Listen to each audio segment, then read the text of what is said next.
Hello everyone, welcome back. So the next part I want to show the wire setup. So I have it here, and I don't know why this. So this is the vellum wires, and we can add the static geometry whatever we want for the collision. And let's take a look at the constraint. So I imported this geometry and I unpacked it, and I created a bound to basically get a box filling this, and then I isolated the bottom grid and I converted that into a line to get the edge, and then I isolated the first and last, and then I scattered points on one of them. So I kept only one. That's all I needed, really, a line. And then I scattered points on this edge, and then I transformed that all the way to the end. So I made a copy of those points, and then, so this is the first one, and then I transformed it here and merged both of them.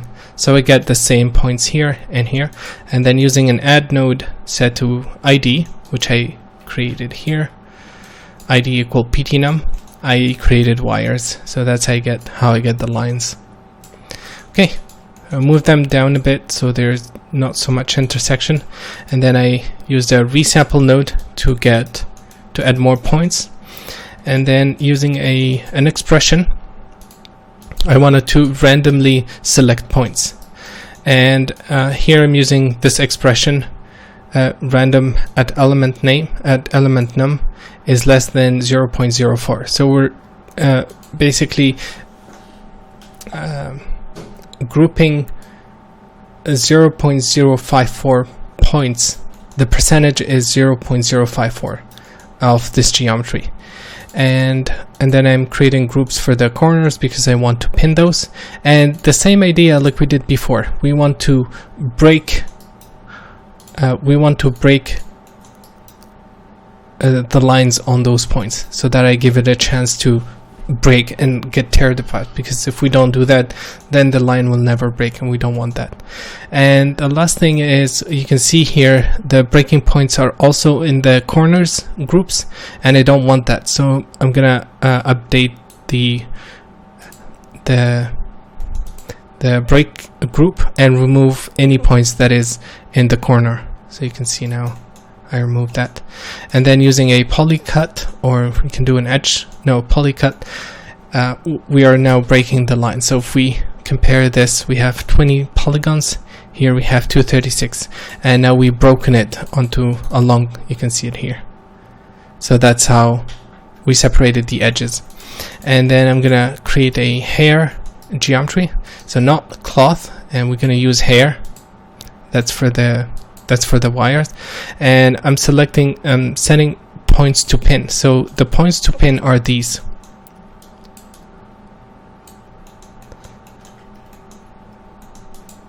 And I should have both. Yeah, so those are the points I want to pin, because the geometry never breaks here, so I'm simply pinning them to to space. They're not going to transform at all. And then creating the stitch. So it's hard to see. This is basically similar to the weld, but I'm using a stitch in this case. And yeah, so stitch, and the break threshold is set to 0.2, and the stitch group is break. So those are the points. Yeah, it's hard to see. Let's take a look at, let me copy this.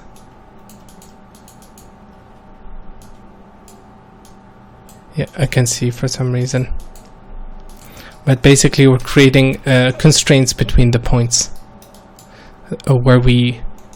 between these points, where we broken the edges. And then the last thing is, I want this geometry to be attached to the animation. So I'm using another vellum constraint, setting it to attach to geometry, and the second input is the animated geo. So that's here, and then you can see we're creating connection creating constraints between the wires and that. And the reason I did this is I want to force the wire to break when that geometry happens, when that geometry transforms. And that's pretty much it. These are the 3 vellum nodes. One to set the hair and pin the corners, one to create the stitch connection, and one to attach this to the geometry, the moving geometry. And the DOP network is very similar to before.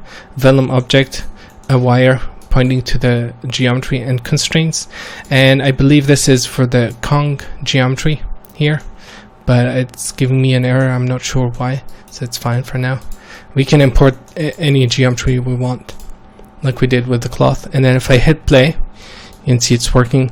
And we also have that attach constraints. That's what's also pulling, or that's what's pulling the constraints really. And this part will always be pinned. And then you will see that as the geometry transforms, we're getting deformation. So let me show something. So the geometry that we're attaching to is this.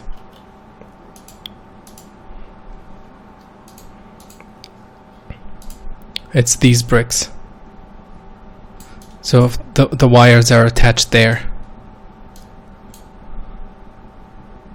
And then this part. Okay, let's go back. I'm gonna enable this.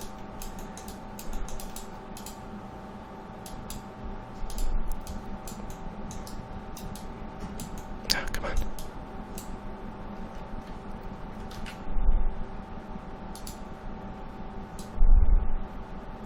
And this is not a collision. The wires are actually attached there. And we could use this to create electric wires or metallic beams. We just have to play with the settings, with the vellum settings, and you can find plenty of info about the vellum solver itself. And in this example, I'm not really talking about the settings of the vellum itself, which is, you just have to play with it and see what works best. But I wanted to show the solution for these tricky problems, and then it's up to you guys to tweak after this. So that's the wires, and that's pretty much it. I believe I do have an import somewhere for the wires because I cached them, and I don't remember where the node is. But it's similar to this. Okay, that's pretty much it for the wires. Thank you guys for watching, and see you in a bit.